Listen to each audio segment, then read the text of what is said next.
ઠંડીની સિઝન હોય એટલે પાલક, મેથી, વટાણા બધું એકદમ તાજું અને ફ્રેશ મળતું હોય છે.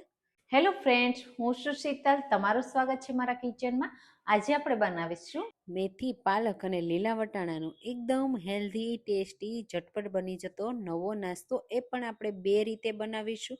નાના બાળકોના લંચ બોક્સમાં આપી શકો, નાસ્તામાં બનાવી શકો છો અને ખૂબ જ હેલ્ધી રીતે બનાવીશું અને ઝટપટ પણ બની જશે. તો ચાલો ઇન્સ્ટન્ટ બનાવીએ. એના માટે સૌથી પહેલાં આપણે બેટર તૈયાર કરીશું. તો 1 કપ ઝીણો મેં રવો લીધો છે અને વાટકીના માપથી જ લીધો છે. 1 વાટકી બેસન અને એ જ વાટકીથી 1 વાટકી દહીં. તો આ દહીં છે ને અત્યારે ઠંડીમાં બહુ ખાટું ન હોય ને, એટલે આગળ આપણે લીંબુનો રસ પણ એડ કરીશું. જો દહીં ખાટું હોય તો લીંબુનો રસ સ્કીપ કરવાનો. હવે પહેલાં બધી વસ્તુ દહીં સાથે મિક્સ કરી દેવાની અને પછી એ જ વાટકીથી પાણી ભર્યું છે. જેટલું જરૂર લાગે ને એટલું જ આપણે પાણીનો યુઝ કરીશું. બેટરને બહુ પતલું નહીં કરવાનું અને થોડું થીક રાખવાનું. પછી આપણે વેજીટેબલ એડ કરીએ અને એનું પાણી છૂટે એટલા માટે. અહીંયા તમે જુઓ આ રીતે સરસ રીતે થોડું થોડું પાણી એડ કર્યું અને થીક એવું બેટર તૈયાર કરી લીધું. આટલું બેટર બનાવવામાં આપણે અડધા કપથી થોડા ઉપર પાણીની જરૂર પડી છે. વધારે પાણી યુઝ નથી થયું. હવે ઢાંકી બેટરને રેસ્ટ થવા માટે મૂકીશું. હવે આપણે મસાલા કરવા માટે 3 તીખા લીલા મરચાં, 1 ટુકડો આદુનો, થોડું લીલું લસણ ફ્રેશ લઈ લીધું છે અને અડધા કપ જેટલા વટાણા ફ્રેશ લેવાના, ફ્રોઝન નહીં લેવાના, એનાથી ટેસ્ટ સારો આવશે. હવે બધી વસ્તુની આપણે પેસ્ટ તૈયાર કરી લેશું. તો તમે જુઓ આ રીતની પેસ્ટ તૈયાર થઈ જશે.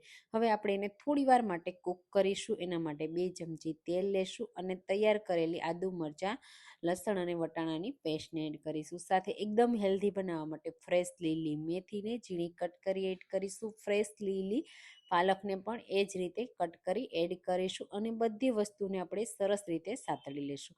તો તમે આવો નાસ્તો ક્યારેય ટ્રાય કર્યો છે કે નહીં મને કમેન્ટમાં ચોક્કસથી કહેજો અને તમને મારી રેસિપીઓ કેવી લાગે છે ને એ પણ મને ચોક્કસથી કહેજો.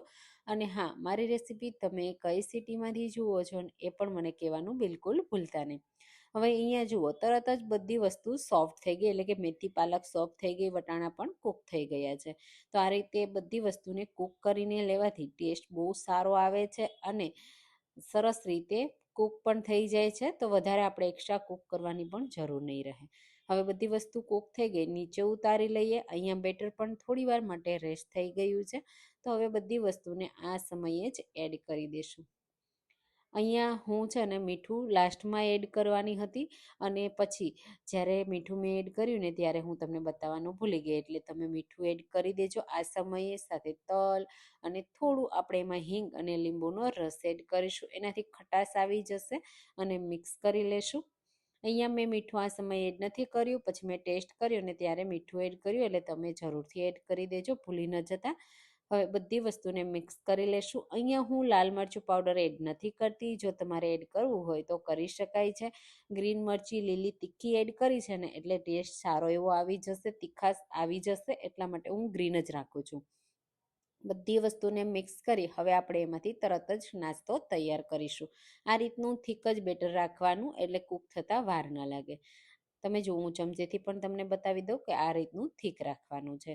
બસ હવે ઇન્સ્ટન્ટ બનાવવા માટે આજે આપણે યુઝ કરીશું 1 ચમચી ઈનો અને થોડું પાણી પણ એડ કરી અને સરસ રીતે મિક્સ કરી લેશું. હવે હું તમને આમાંથી 2 રીતે નાસ્તો બનાવવાની રીત બતાવીશ. નાના બાળકોના લંચ બોક્સમાં જો તમારે આપવો હોય ને તો પણ આપી શકાય અને તમારે ગરમા ગરમ ચા સાથે, ચટણી સાથે, સાંજ માટે સવારના નાસ્તામાં બનાવવો હોય ને તો પણ બનાવી શકાય. તો આપણે એક હાંડવો તૈયાર કરીશું અને બીજું આપણે એમાંથી અપમ તૈયાર કરીશું. તો પહેલાં હાંડવા માટે આ રીતે તેલમાં રાઈ, જીરું, તલ અને મીઠો લીમડો એડ કરી દેશું અને તમને જેવડી સાઈઝનો બનાવવો હોય ને એટલું બેટર એડ કરવાનું. હું 2 ચમચા જેટલું બેટર એડ કરું છું અને એક સાઈડથી થોડું ક્રિસ્પી થાય અને ઢાંકી અને થવા દેશું. પછી બીજી સાઈડ આપણે સાઈડને ચેન્જ કરી દેવાની. આ રીતે એક સાઈડથી મને ક્રિસ્પી થયેલો દેખાય છે એટલે હું બીજી સાઈડ ફેરવી દઈશ.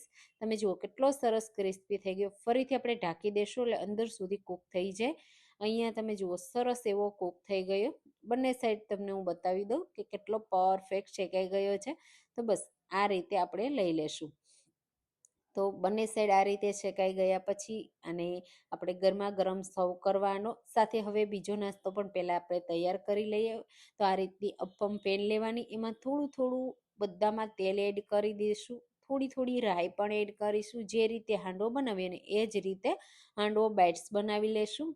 થોડું જીરું એડ કરીશું, સફેદ તલ એડ કરી દઈશું અને એક એક પાન નાના નાના હોય ને તો એવા આપણે મીઠા લીમડાના પણ એડ કરીશું. એનાથી સરસ એવો લુક આવશે, ફ્લેવર પણ બહુ સારી એવી આવશે. અને પછી જેટલું તમને નાની કે મોટી સાઈઝના બનાવવા હોય ને એ રીતે બેટર આ રીતે એડ કરી દેવાનું. તો અહીંયા એક ચમચી જેટલું હું એડ કરું છું. આમાંથી જો તમે હાંડવો બનાવો ને તો 5 હાંડવો તૈયાર થશે, અને જો આ રીતે થોડા અપમ અને થોડા હાંડવો બનાવો તો 3 હાંડવો અને અપમ તૈયાર થશે. આ રીતે બધા જ ખાના ભરી દેશું અને પછી ઢાંકી અને સરસ રીતે એક સાઈડથી થવા દેશું. તમે જુઓ એક સાઈડ થઈ ગયા ને તો આ રીતે ડ્રાય થઈ ગયા. હવે બીજી સાઈડ ચેન્જ કરી દઈશું અને બીજી સાઈડ આપણે તેલ એડ કરવાની જરૂર નથી. બીજી સાઈડ ઓટોમેટિક સરસ એવા ક્રિસ્પી થઈ જ જશે. આ રીતે બધા જ સાઈડને ચેન્જ કરી બંને સાઈડથી સરસ રીતે કૂક કરી લેશું. તો બાળકોના લંચ બોક્સમાં જો તમારે હેલ્ધી ખવડાવવું હોય ને તો આ હાંડવો બાઇટ્સ બાળકોને જરૂરથી આપજો. બહુ સરસ એવો લાગે છે અને બાળકો પણ ખાશે અને ટેસ્ટી પણ એટલો જ લાગે છે. તો આ રીતે ગરમ ગરમ ટમેટો કેચઅપ સાથે, ચટણી સાથે, મેં એને લસણ મરચાંવાળી લાલ ચટણી સાથે સર્વ કર્યો છે. તમે ટમેટો કેચઅપ સાથે, ગ્રીન ચટણી સાથે, ચા સાથે પણ સર્વ કરી શકો છો. હું તોડીને બતાવી દઉં કેટલો પરફેક્ટ છે. જુઓ, અંદરથી એકદમ સોફ્ટ છે, બહારથી ક્રિસ્પી છે, જોતાં જ ખાવાનું મન થઈ જાય એવો છે અને ખૂબ જ હેલ્ધી છે. અને આ સિઝનમાં ભરપૂર માત્રામાં મેથી, પાલક, વટાણા મળતા હોય છે, તો એનો ભરપૂર આપણે યુઝ કરવો જોઈએ. તો આ નાસ્તો જરૂરથી ટ્રાય કરજો અને કેવો લાગ્યો ને એ જરૂરથી કહેજો. તમને મારી રેસીપીઓ જો પસંદ આવતી હોય ને તો મારી રેસીપીને લાઇક કરજો, શેર કરજો અને મારી ચેનલને પણ સબસ્ક્રાઈબ કરજો, જેથી તમને આવી નવી નવી રેસીપીઓ દરરોજ મળતી રહે. અને અહીંયા તમે જો હાંડવો બાઇટ્સ પણ એટલા જ ટેસ્ટી અને સોફ્ટ બન્યા છે, તો એને પણ તમે સર્વ કરી શકો છો. તો આ એક જ બેટરમાંથી 2 રેસીપી જરૂર ટ્રાય કરજો.